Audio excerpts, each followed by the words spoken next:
Hi, my name is Sean Ermer, and I'm here with Team 24 and PercVac. Let me start by introducing the team. We're a group of bioengineering graduate students out of the University of Utah, consisting of myself, Mark Christiansen, David Page, and Michael Bobby, here with me today, who's also pursuing an MBA. The problem we'd like to talk to you about is that there are 2.5 million amputees in North America, with 180,000 more each year. 90% of these are lower limb amputations, which provide a great challenge for modern prosthetics. The current stump socket method of prosthetic attachment is both insecure and painful because the soft tissue of the residual limb was never meant for load bearing. One way this is solved is through the use of a percutaneous osseointegrated prosthetic. These prosthetics are implanted directly into the bone and protrude through the patient's skin in order to provide a post for prosthetic attachment. While these have been shown to provide much greater mobility and quality of life in patients, the high 12% infection rate has stopped them from gaining much traction. One way that infection is solved in the clinical setting is through the use of vacuum-assisted wound therapy, a process by which negative pressure is applied over a wound through a sponge or porous material in order to greatly reduce infection rates or improve quality of life. This is what we would like to bring to the percutaneous prosthetic market. Michael?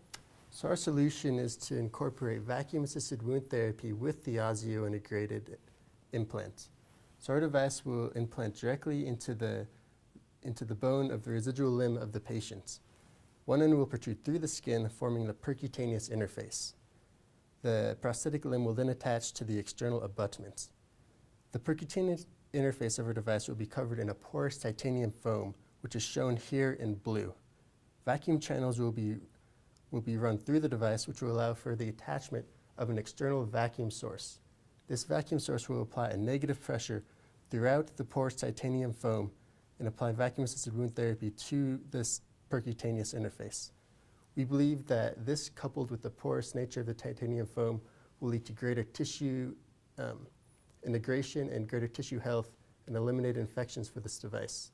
We believe that our device will allow for percutaneous osseointegrated implants to be a viable solution for prosthetic attachment. The U.S. prosthetics market was estimated to be $1.85 billion. There are currently no osseointegrated implants on the market. We believe that our device will closely mirror the artificial hip in both cost of manufacture and the sale price to the hospital. Using this information, we predict a gross profit margin of $5,150 for our device.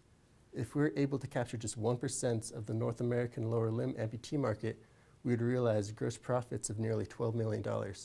Increasing that prediction to 10%, we would realize over $115 million in gross profit. We believe this provides a very solid business case for pursuing this technology, along with the potential benefits it offers to the amputees. There's a lot more we'd like to talk to you, but we don't have enough time. Please come see us at the competition. Thank you.